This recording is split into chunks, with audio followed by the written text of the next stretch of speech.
everybody. Hi there, my It's All About Food listeners. I'm so happy to be here with you today. It has been quite a week, hasn't it? Did you get through Thanksgiving? We did, and it was super, super yummy. We baked up a lot of food. I think we talked about some of the food we were going to make for Thanksgiving last week. We did it all. There's typically one fail, though. Something always doesn't go right, right? And here's what didn't go right. I was so disappointed. Gary made an incredible polenta stuffing that we were going to put inside a blue winter squash. And I bought one a week before, and it was a beautiful, beautiful shaped squash and so ripe for stuffing. And then when we went to prepare it, the bottom was moldy. I can't believe it. I have bought so many squashes in my day that have lasted for my favorite subject, food, like I was just doing. Anyway, we had a great Thanksgiving. Some of the recipes that we made are at responsibleeatingandliving.com. I'll get back to that later. Right now, I want to bring on my guest because we're going to be talking about yummy food. And this time, it's food from the South, from Mississippi. I've got the Mississippi vegan on today. Timothy Parkon is a passionate cook, artist, and photographer, and the creator of the blog Mississippi Vegan. Before devoting himself to the culinary arts, he spent time as a fine artist in Charleston, South Carolina, and New York City. And he currently lives and works in New Orleans. Timothy, welcome to It's All About Food. Hi, thanks for having me. Hi. I've been devouring your book. Oh, you have? Good. Yes. I read it all. The stories are wonderful. I wanted to say I loved Issa Chandra Mosquis's foreword. You must have loved it too. It was really lovely. Yeah, she's such a talented writer, and she's really funny. And I mean, before I read the book, I wanted her to write the foreword, and so when she said that she would, I was really excited. And that was the last thing that we put in the book, and I felt like it really kind of tied everything in together. So I'm really, really happy with the foreword. Yeah, it's beautiful. It's a beautiful book. You take beautiful photos, and the recipes, I can tell, are quite yummy. Well, thank you. You're welcome. So before we get started, I'm just curious. You lived in New York City for a while, and I understand you worked at a few vegan restaurants in New York City? I served at a few different. Funny enough, when I started doing vegan, I was still working as a server. And this restaurant actually changed ownership, and I actually created the menu for it. So it was really funny how that happened. But then I started doing pop-up events at different event spaces. So that's when I was working in the kitchen and serving people. Okay, so now it's your turn to break up, and I'm not quite sure why you're breaking up, but if there's anything you can do on your end, that would be nice. Okay, all right, so I hear you, and then I don't hear you. I'm trying to stay in one spot. Can you hear me now? Yes, I can. Okay, great. Okay. So let's move to the book. And I kind of made a list of some of the recipes I wanted to talk about that popped out to me. And the first one I want to talk about is your Mirliton corn bisque. Yes. And I've never used the Mirliton. I've seen them I think I've seen them in Costa Rica. You've called them also chayotes? Mm-hmm. They have a lot of different names, but in this region they call them mirlitons. But they have if you look at their Wikipedia page, they have 20 different names. Yeah, I've seen them, and I've never known what to do with them. So now I have a recipe, the corn bisque. And I'm wondering, honestly, when I make a corn bisque, I usually use a potato. Is this anything like a potato, or is it? What's it like? It's more like if a zucchini and a potato had a baby. So it's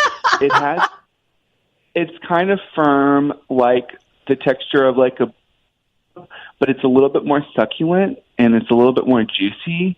And it's funny because when I made that recipe, I boiled the chunks with the broth, and then I was going to puree everything and eat it as just a solely pureed bisque. But the chunks were so tender and succulent, I decided to leave them, leave the chunks in. Could do whatever, good. But I think once you bring it to a boil, they're really delicious. So, but I would compare it to like a zucchini. I love it. If a potato and a zucchini had a baby, I may steal that from you. Yeah, steal it. You can have it. Okay, thank you. Speaking of blending part of the soup or the stew or whatever, I want to bring up your slow-cooked red and beans rice. Mm. And after you cook it for a very long time, you blend some of it, right?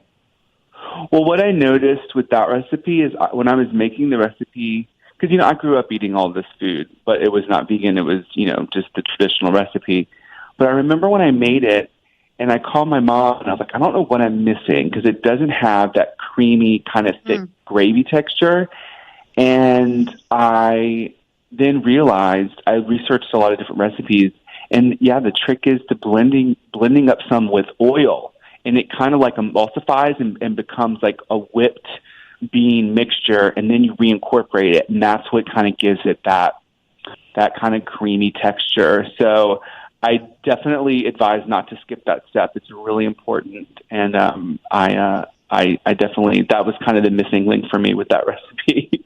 Yeah, well, thanks for that secret. I love the concept because I can be confused when I'm making a soup.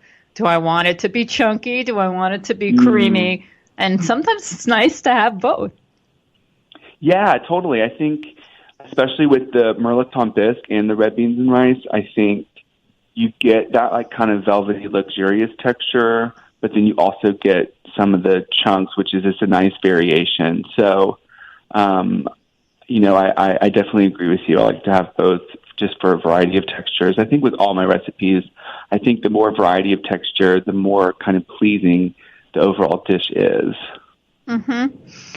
Now, a lot of my listeners know that I go nuts over lion's mane mushroom. I have one of my favorite restaurants in California recently started putting a dish on their menu with lion's mane, and I just go nuts over it, like I said. And you have a great lion's mane mushroom Mornay in your book. Can you talk a little bit about it? Yeah, so it's so funny. When I first had lion's mane in New York, a farmer at the farmer's market was cultivating it because you can grow it indoors. I had some, and I went home and I sauteed it in a cast iron skillet with a little bit of oil and salt and pepper. And I was just so amazed at how it had the same texture of crab meat. It just really, it's kind of like that delicately fibrous texture that crab meat has, kind of tender and kind of breaks apart. And when I was working on the recipes, I was thinking, what's the best way to, utilize this crab meat? And my mom always made crab Mornay for a Christmas party. And it was always the first thing, $100 worth of crab meat and a ton of butter and cheese and cream. And so, so I just replaced it. And the funny thing is you can use any mushroom for that sauce. It's going to be good. But if you can get lion's mane, I think there's one person that cultivates it here in New Orleans. But if you can get it, it really hits that texture, and it really satisfies that craving for crab meat in the recipe. And a lot of the high-end mushrooms are expensive, but they can't be as expensive as crab meat, and there's no bad cost to the environment. Totally. And what's funny about that lion's mane is I actually foraged that on the Natchez Trace Parkway, and wow. This is actually the season for them right now. They like it when it gets a little bit cooler. And the one thing, I'm not going to advise anyone to forage wild mushrooms unless they know a lot about it. But one of the great identification factors of lion's mane is there's really no other mushroom that looks like it. So I'm not saying to necessarily consume it, but if you're just trying to ID the mushroom, lion's mane's a pretty easy one to identify because it has such a unique structure. Yeah, it's hairy, like a mane. It is. Yeah, it's a really funny looking mushroom. Okay, the next thing I wanted to talk about was blueberry barbecue sauce. Yeah. How crazy is that? You know, it's so funny because, I mean, when I worked at a restaurant, they did a strawberry barbecue sauce, and I remember just loving it because it had that tang. And I thought blueberries would just make such a fun sauce. And if you notice in the picture, if you get the sunlight to hit it, the barbecue sauce, it has this like beautiful like purple magenta color. So it's really fun. Well, I'm all about food that's good for you. And blueberries are like one of the top superfoods. So anything you can put them in is a win. Yeah, totally. I think, I agree. The color of them kind of just tells you how nutrient dense, they are. So I agree. I think sneaking them into anything, even a barbecue sauce, is a win in my book.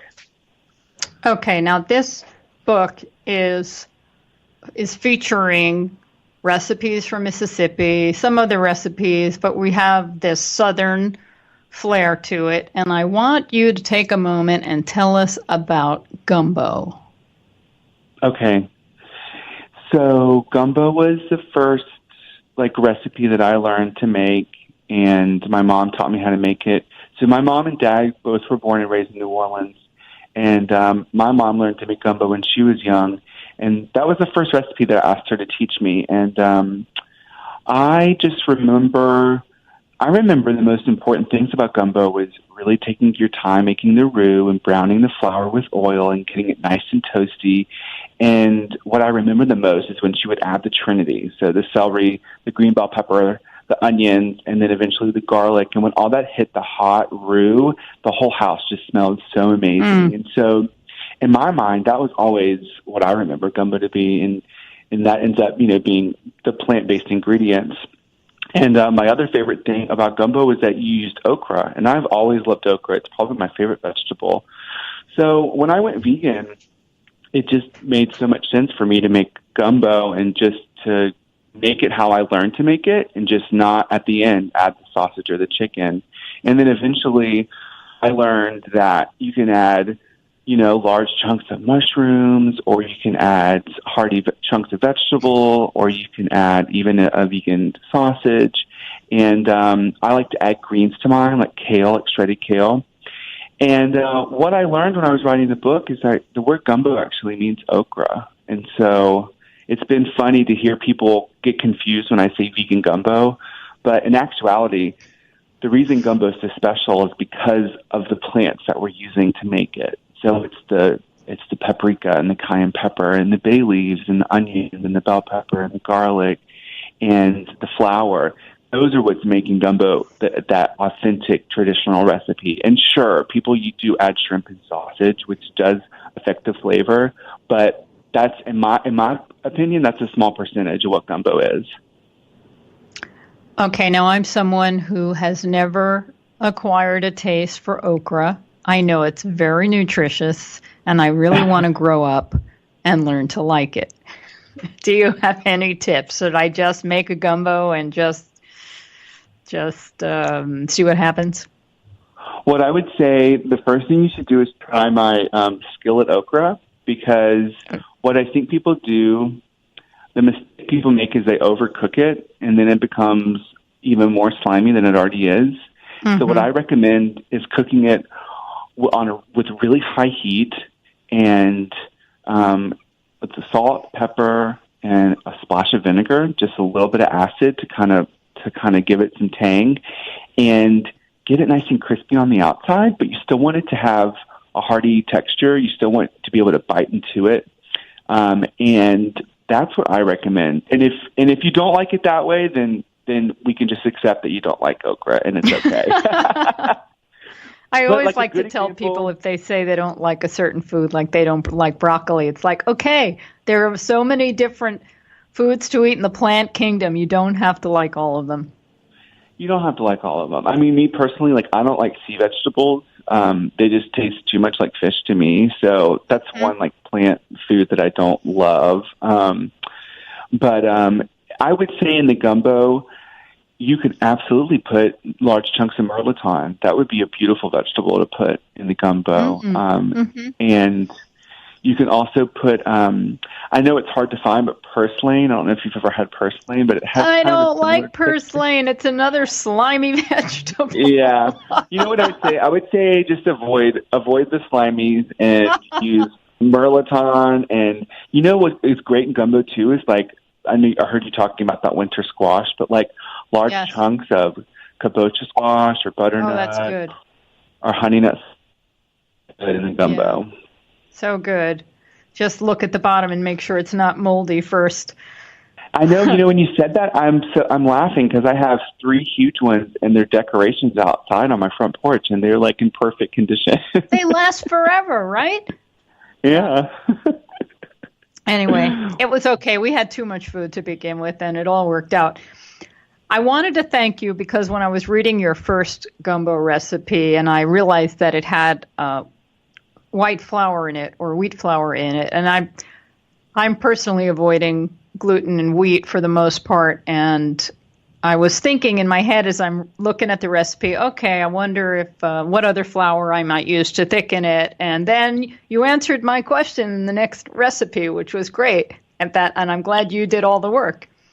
Yeah, sorghum flour works great. You know, I've used chickpea flour, and it worked, but the chickpea flour kind of separates a little bit, and it's fine, but it doesn't have quite as smooth a texture as if you use sorghum flour. So I highly recommend sorghum flour for a gluten-free room. Good. I love sorghum flour for many different things. It has a flavor somewhat similar to wheat, and it has a nice mellow sweetness. And that's the plant kingdom. If you can't eat one, there are so many others that can fill in the space. Yes, no, it's very true. And you know, at the end of the day, we're just trying to recreate a texture and a flavor. So if we can do that with other ingredients that are easier for certain people to digest, then we should absolutely do that. Okay, last thing I wanted to talk about gumbo is the wooden spatula. And I'm so glad you talked about the wooden spatula, because I know a lot of people, they're frustrated with cooking and they don't have the time, they don't have the skills, and they don't have the tools.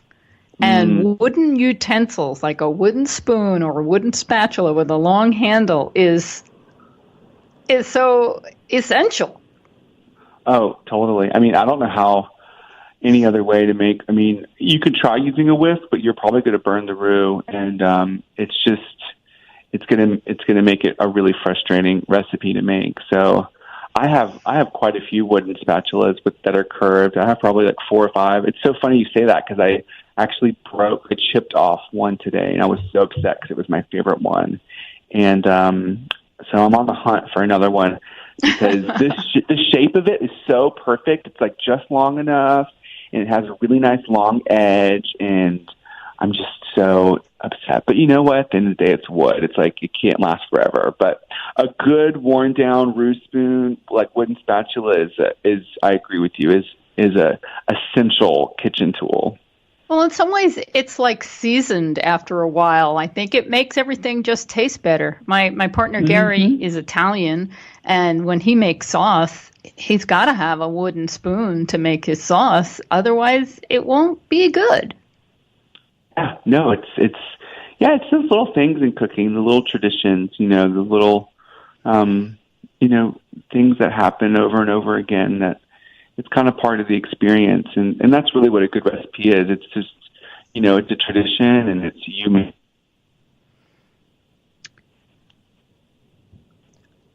Okay, Timothy, did I just lose you? Because I don't hear you anymore. I hope you're still there. I wanted to mention another recipe or a couple of recipes, and that were the bacon recipes. The potato bacon and the mushroom rice paper bacon. Oh, my goodness. Can you hear me now? Yeah, I'm talking about your bacon recipes now. The potato bacon and the mushroom rice paper bacon. Yeah, there's quite a few bacon recipes in the book. Yeah, they're good. I was going to thumb through the Baconish cookbook. I don't know if you've seen it, but I don't think she had these kind of recipes in her book. And as you mentioned in the book, we vegans like to make bacon out of everything. Yeah, totally. I mean, I think what's important. Can you hear me? Are we good? Yes, we're good. What I would say, what's important, I think people are always perplexed, like, well, if you're vegan, why don't you just eat bacon if you want bacon? And what people need to understand is what we're craving is the experience of eating bacon. We want the texture, we want the flavor, we want something that's smoky and salty and crispy and chewy and fatty.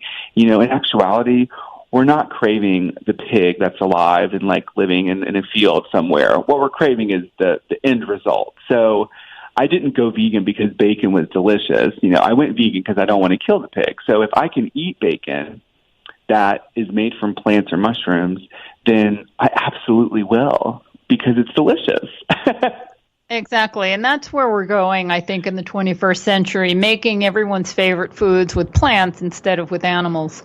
I know that when I've been in hotels that serve breakfast and they have the hot covered chafing dishes, and I know what's inside them, there's sausage and bacon, I can hear the screams of the pigs when I pass by. Now, I don't know where they come from, if it's all in my own subconscious or if, I'm connecting to some other dimension. But I don't want to eat pig bacon because to me, it looks and smells like torture, pain, suffering, and death. Well, that's, and not to turn it into such a dark conversation, but people ask me how I do it. And it's like, I'm not tempted by these foods because when I see them, that's what I see. I see straight through it. And so I think what people need to do moving forward is they need to stop asking, why vegans are trying to recreate things that aren't vegan and celebrate that we can recreate things and make them vegan and healthier. And we can remove the animal from it and still achieve that texture and flavor. And so when we switch it and we kind of celebrate and we just appreciate it for what it is, delicious food, then the conversation doesn't have to be like, well, why are you trying to do that? Like, it doesn't have to be that. It can just be positive, I think people ask me all the time, they're like, they just, they ask me, why I'm vegan, or they kind of want to just get in an argument with me. And I always say that my veganism is a celebration of what I do eat. Instead of me focusing on what I don't eat, I've already decided that I'm not going to eat animal or animal products. I'm so busy focusing on what I do eat that I wrote a whole cookbook about it. And I have a whole Instagram that's dedicated to it. And, I'm just full-time eating delicious food. And that's really what veganism is to me. It's full-time eating delicious plant and mushroom-based food. I'm right there with you. And I don't like to talk much about the dark side. The dark side is out there, but I prefer to point people in the direction of the light, which is this yummy, delicious food. So I'm right there with you. It's interesting that you call yourself the Mississippi vegan. I know you're originally from Mississippi. And Mississippi, unfortunately, is one of the unhealthiest states. They could certainly use learning a little bit about how to make some traditional recipes vegan. Yeah, absolutely. I mean, I think what happened is Mississippi just went, and just like a lot of southern states, and just were a lot of unhealthy people, the food system just went in a wrong direction really quickly. And, I think a lot of the unhealthy foods are coming from processed, food companies, and it's like, factory farm animals. That's not what I think about Mississippi. I think Mississippi, like having a backyard garden and lady peas and okra and tomatoes. And so I think, Mississippi, it needs a positive light shed on it, which is what I wanted to do. I felt like it was my duty to kind of show people that there are artistic, creative people that are vegan that are from Mississippi, and I think exploring the undercurrent of veganism and kind of making it relatable so that people in Mississippi, like, it doesn't need to be weird. Like, I'm still eating all the food I grew up eating. I'm still celebrating all the food, but we need to focus on the healthier ingredients, and we need to make that be the foundation of our food system. And that's going to help everyone be healthy, and it's going to help the environment. The last thing I wanted to talk about is the fact that I read your book and I know that you're an artist and you love preparing wonderful, beautiful food. It's a joy. It's a celebration. I understand. I love to cook. And there are so many people that don't. And maybe some of them want to. Maybe some of them watch food shows. Maybe some of them are listening to this show. I know I've heard from some of you who say you'd like to, but you don't. I always say find your kitchen. And people don't have the skills. They don't have the traditional recipes from their family. And how do we get them there? I mean, as an artist, you are living your life. And I like to say that convenience is like not living when you go for convenience. How much of your life do you want to miss? Mm-hmm. And, I think we should be learning and experiencing and getting in the kitchen and cooking and being around people. But some people don't agree with me. Yeah. Well, I mean, what I would say is I would invite everyone to go to a farmer's market and to just try to buy something there. Buy something that interests you or that you're familiar with and support a local farmer and bring it home into the kitchen. And then whatever you get, say it's a butternut squash or, half a pound of okra, whatever, and then just Google, a recipe or look in my book and see where it has it and make a simple, easy recipe. I mean, you could go to the vegetable sides of my book. They're all super simple. And it's literally just as simple as roasting a vegetable with salt and pepper, maybe a little bit of vinegar, and maybe a dried herb. It just start there. And then once you make one thing that you like and that's delicious, I think it gives people that confidence. And then they want to make something else.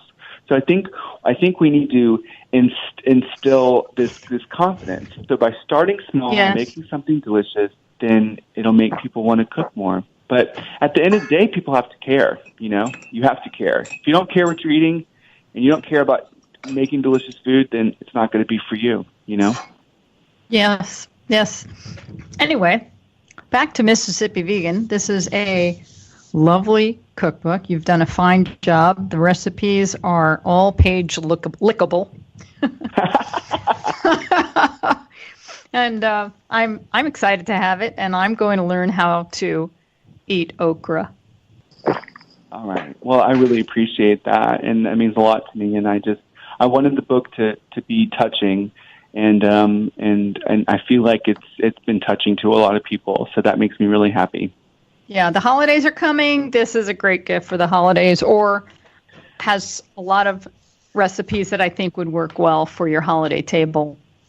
Yeah, it's definitely a holiday cookbook. And if any of your listeners need kind of proof of the pudding, they can look at my Instagram. It's at Mississippi Vegan, and they can see there's a whole bunch of free content for them, and maybe they can understand where I'm coming from when they see my photography. Excellent. Timothy, thank you so much for spending some time with me today and for writing Mississippi Vegan. Thank you so much for having me. Yeah, thank you. Okay. Well, I meant every word. I meant every bite. And I really can't wait to dip into some of these recipes. And if you're following my blog, What Vegans Eat, I will mention what recipes that I've made that come from this book. And then you can see them there as well. That's at responsibleeatingandliving.com. And the blog is called What Vegans Eat. Hey, how's everybody doing today? I want to thank the people that wrote to me because I've been asking for some of your feedback about this show. It's all about food. And I still haven't heard from enough people. I got some wonderful messages, but you know what? I want more. I really want to know what people are thinking and what they like and what they don't like. Now, one of the fun things that I got from, I think, everybody who wrote me is that they really enjoy when my partner Gary joins me on the show. So guess what? Surprise! I'm bringing him on again today. Gary D Matei, how are you? Hi, Karen. Wow, what a great show that was. Were you listening? Yeah, Timothy's great. His book is phenomenal. I am a witness. I've seen the book. I've read the book with you. And Timothy, you're doing great work. Thanks so much. And you know what he was just saying? Hi, everybody. It's great to be back. I hope you all had a happy Thanksgiving. Did you have a happy Thanksgiving, everybody? Good. Everybody, I did. Yeah, it was I did the too. next day that was a little crazy, but maybe we'll talk about that later. Yeah, we should talk about that later. So, but what you and Timothy were talking about is really something I wanted to touch on too. And there's really no greater example of the creative process than cooking, don't you think? And Yes. that's why I think so many artists make great cooks as well, and passionate cooks. And Timothy sounds like he's a very passionate guy, a very passionate cook. And I love what he said about just go to a farmer's market and pick up a squash and put it in the oven and throw some herbs on it and see what happens. And because there's really no talent in eating. I mean, we all No talent in eating. no, or buying buying pre-made food, or going to a restaurant. Oh, I see. Yes, Or- it's easy to eat. We all eat, but Right, it does and take the little effort to prepare food. It doesn't require any major talent to eat something that's already prepared for you, right? But there are so many people who have so much talent that they don't even know, and a great place to start is in the kitchen. And see your talent, no pun intended, unearthed when you start to cook vegetables, and see how many different varieties of vegetables there are. And for example, the apple, that's not a vegetable, and it's not a good segue, but how many people? But you want to talk about apples? Well, how many people bought an apple pie already made? And now, where's the fun in that? And I think that making an apple pie has been made difficult by so many people. But did you know that the first apple pie did not? Well, first of all, it's not an American thing. You know how everybody says it says American as apple pie? It's not American. I mean, the apple that we use today for apple pie was brought over from Asia. And thousands of years ago, the apple was discovered in Asia and then brought over by the folks that came over and colonized this place that's now called America. But the only indigenous apple here in what we now call America was the crab apple, and that's kind of inferior to pie making. And but the original apple pie didn't have sugar. Did you know that? I didn't know any of this, Gary. This is all fascinating to Isn't me. this Did anybody else know this? So how simple is that? You cut up an apple and you bake it in the oven. And also, the original crust wasn't edible. It was a shell that you weren't supposed to eat. And did you know that? I remember reading something like that for meat, that some crusts were made to hold meat inside. Right. Yeah.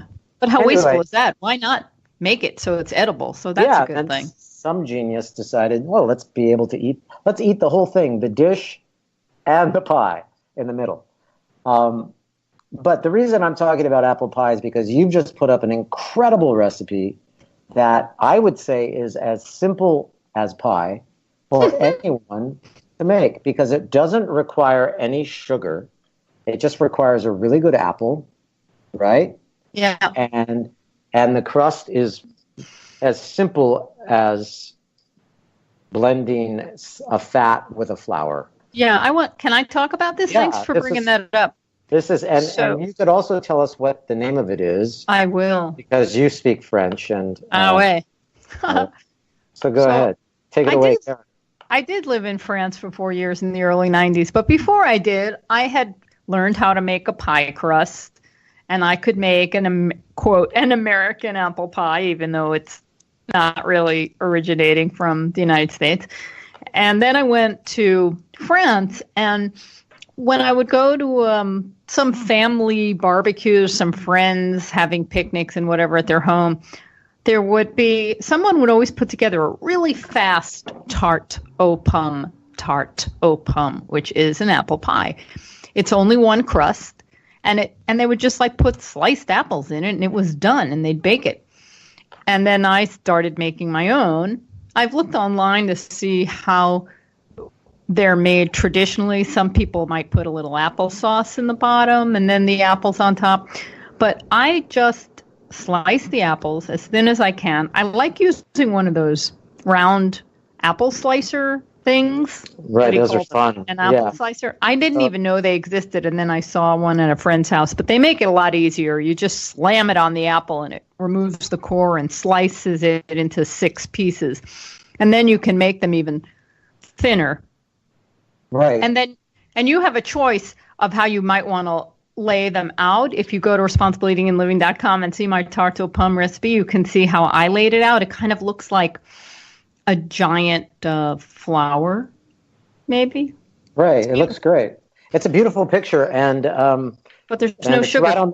It's right on the homepage. There's no sugar. And one more thing I wanted to say. Yeah. So I started making this gluten-free pie crust because, as I mentioned before, I'm avoiding wheat.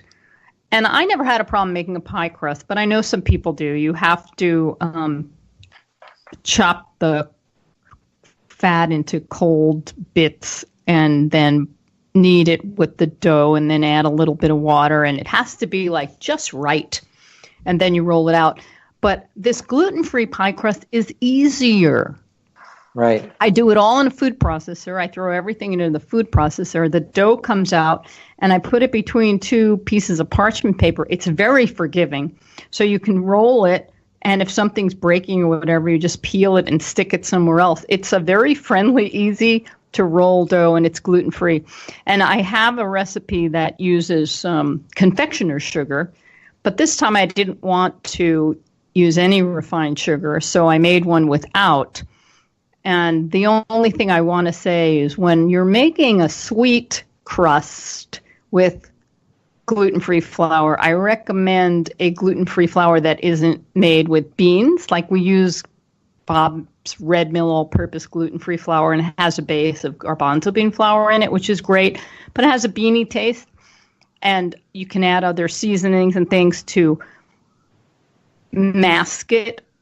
But when you're making it sweet, the confectioner's sugar does a pretty good job of masking that beany flavor. But Bob's Red Mill also has a 1-to-1 all-purpose gluten-free flour, and that's not bean-based. And I find that that's better for sweet pastries, but they're both fine. But they're just easy. That's the point. They're easy. So there's a gluten-free flour, Bob's Red Mill, and there's a 1-to-1, but they're both gluten-free. Yes, correct. I gotcha. And then for a while, you were making your own mix, and people can do that. A lot of people I know that are already well into gluten-free baking make their own mix. But the Bob's Red Mill is a great place to start, and they do have a nice variety of grains and ground gluten-free flours and things like that. And we like them here at Responsible Eating and Living, right? Yes, we do. And I liked what you said that Timothy Pakron, Mississippi Vegan's cookbook was page lickable. That was good. That was good. And I would say this tarte aux pommes. How do you pronounce it again? Tarte aux pommes. Tarte aux pommes. And I want to add that we buy organic apples. You should always buy organic apples. Yeah, I was just going to bring that up. Yeah. You don't have to peel them. My tarte aux pommes, all my apple pies, I never peel the apples. The apples are nutritious, and as soon as you cook them, they get soft. You don't even know they're there.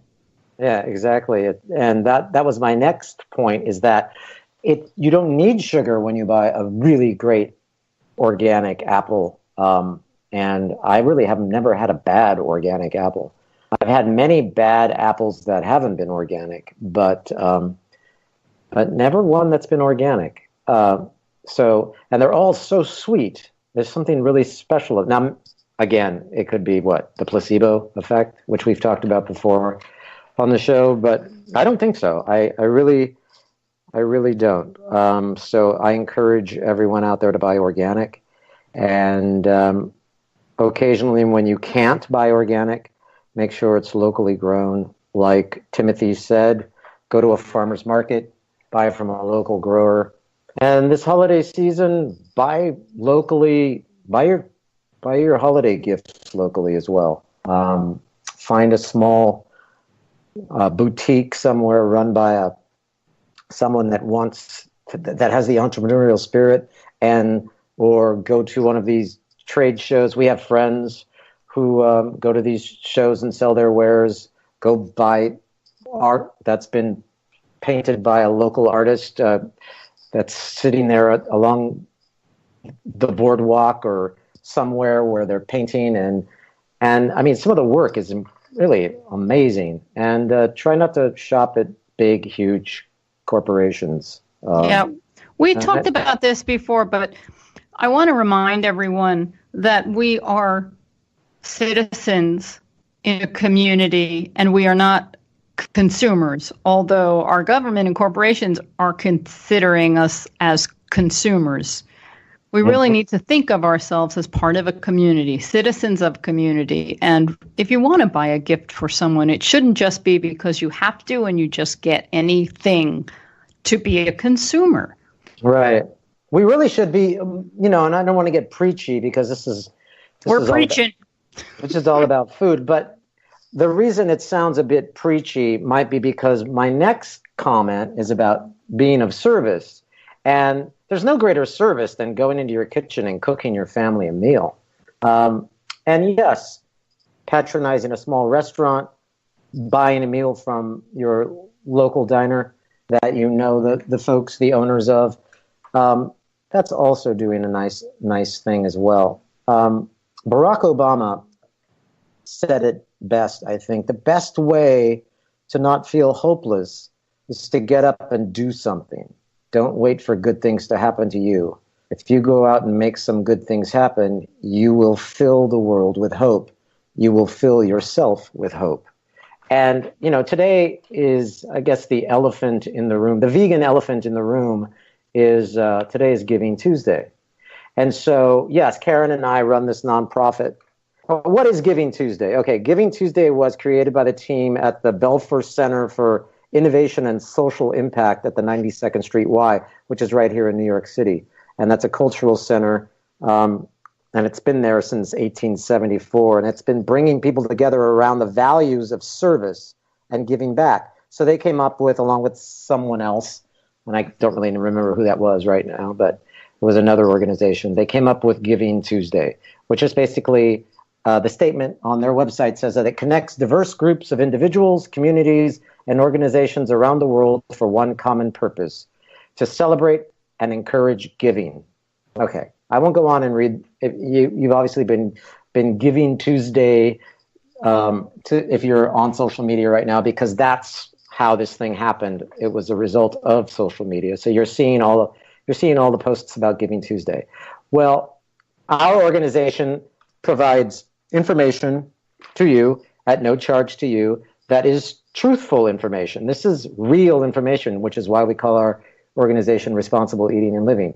We give you the truth, the real truth about your food and how it gets to you and how you can protect yourself from people who are trying to poison you. Hence the discussion of organic versus non-organic. Now, trust me, I grew up in a family where if it said organic on it, they wouldn't buy it because they thought it meant something fancy schmancy and they wanted just, to support just conventional produce. And what you're missing the point if you don't see what's really happening with your food. And we're here to tell you what's happening with it. And we do a lot of research. We're a small organization. And yeah, your donations, your tax-deductible donations would help. But that's not the point. I'm not bringing it up for that reason. What I am bringing it up for is that there's a lot of organizations out there that are going to be asking for your money. Make sure you know what they do, and if your interests, if your best interest is at the center or is at the spine of their mission statement, and here at Responsible Eating and Living, your best interest is at the heart of why we're doing this organization. We want you to know the truth about your food, and that connecting the dots, the truth about how your food gets to your supermarket. How much pain and suffering does does your food go through before it gets to you? And when I'm just talking about the animals, which is a no-brainer, they suffer and they are sacrificed for your table. I'm also talking about vegetables and the farmers who pick them. How much suffering do they go through? And when you're picking vegetables all day for a living, and those vegetables are covered in poison, that's affecting the person who is picking those vegetables. It's also affecting their families, because if they don't have the proper protective coverings, and many of them don't, they come home and they bring it all into the house. Right. And like we talked about last week on It's All About Food, right before Thanksgiving, there's nothing more beautiful than organic farming. But with the Three Sisters dish that we talked about, and the working in cooperation with the soil, and having one plant shade the ground and another plant provide a climbing mechanism for another vine, so that you don't have to go into the fields and put bean poles and do a bunch of other stuff. It's just as natural as you can possibly make it, while also having to control the environment that the plants are grown in. So, and then the bugs eat certain, and organic farming is just amazing, the whole concept, and makes so much sense. Anyway, this is Giving Tuesday. I wanted you to know a little bit about that, because whether you give to us or give to another organization, know what's at the heart of that organization. Know if they exist to be of service, which is why we exist, or if they're just there for their own self-interest, in which case, how do you find out? Well, you just have to do some research. Anyway. Yeah, that's great. I just want to echo what you're saying. It feels good to give. It feels good to give. And this is not exactly the same thing, but I was just at a lunch yesterday with a distant cousin of mine, and he ended up treating us all to lunch, which we didn't know. And a few of the people at the table were just like fighting with him, like, no, you can't. No, you can't. No, you can't. And I finally said, some people get joy from giving. Let them have that joy. It's true. It's very true. You feel good after you give. You feel better after you give than after you take. And yet, so many people need you to give right now. So, but let's talk a little bit about the upcoming holidays. Oh, yes. Speaking of our website. So there's something like 21 holidays celebrated this time of year. And a lot of them are centered around religion. And there are a lot more than just 2 or 3 religions. So I'm sure that those of you who have your own holiday traditions don't need to hear about mine. But if you want ideas on how to celebrate the holidays, let's say, for example, I come from a Italian Catholic upbringing, and we have this thing called Christmas Eve, and traditionally it was a day of fasting or a night of fasting. So instead of eating, meat dishes, the tradition was to eat big feasts of fish, and that's really funny because and that was the fast. That was the fast. So there was the Feast of the Seven Fishes, right? Well, I did a vegan version of the Feast of the Seven Fishes, and I call it the Feast of the Seven Dishes.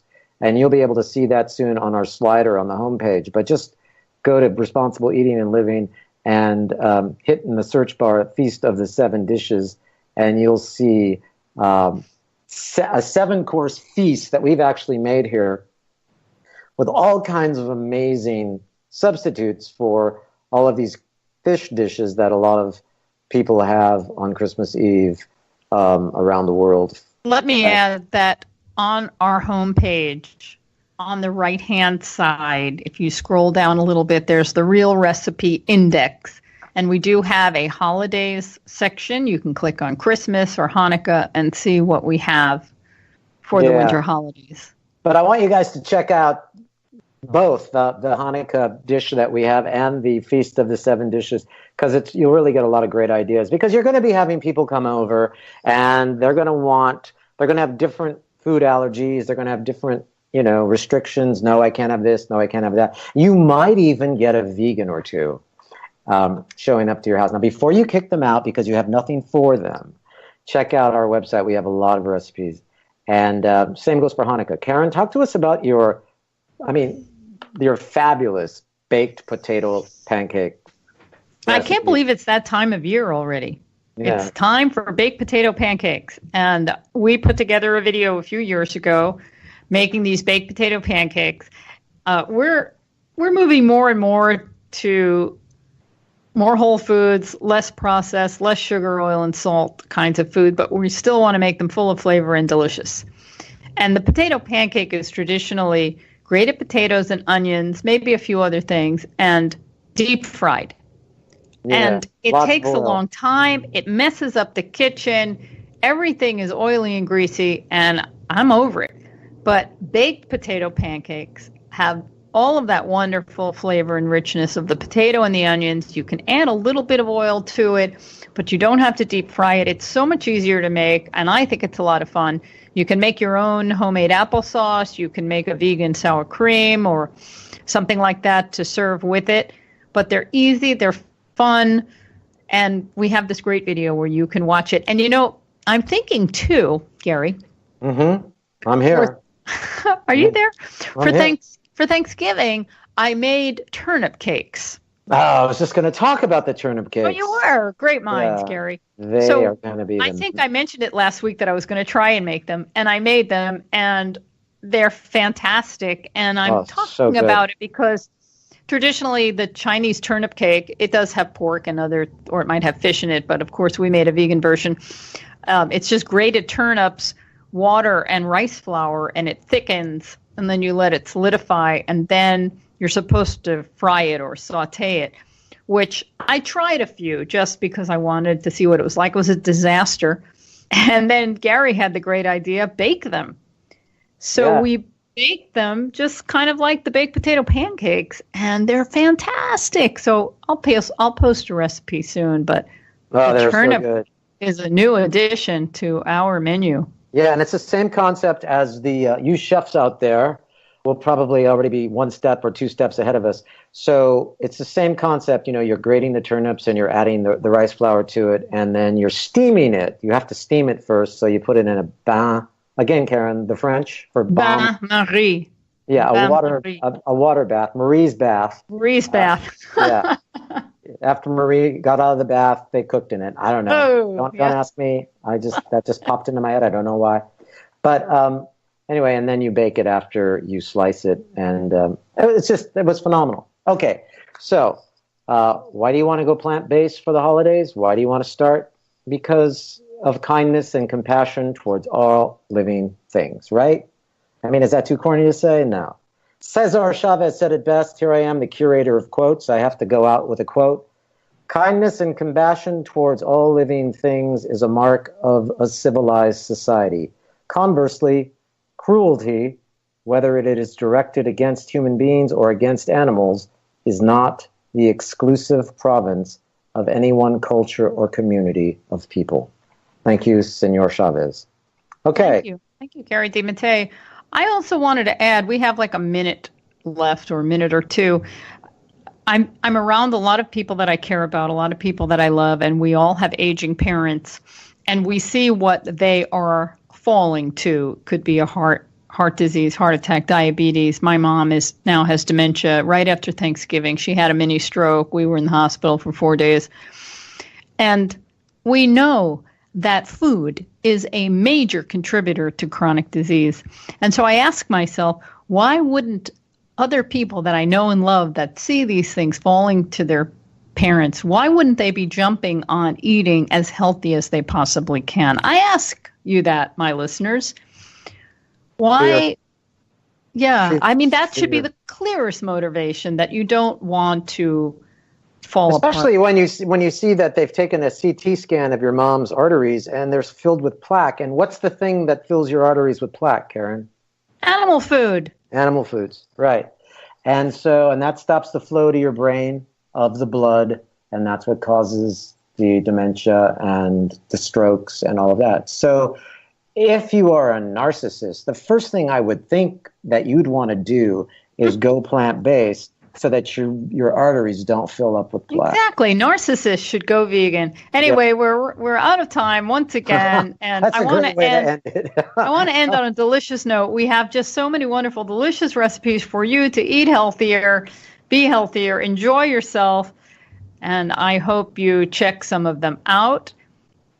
And thank you, Gary, for joining me. Everybody have a really delicious week. I'm Karen Hartglass. You've been listening to It's All About Food. Find us at Responsible Eating and Living. And if you have a few more pennies left for Giving Tuesday, you can go over to our website and maybe share a few with us. We'd appreciate that.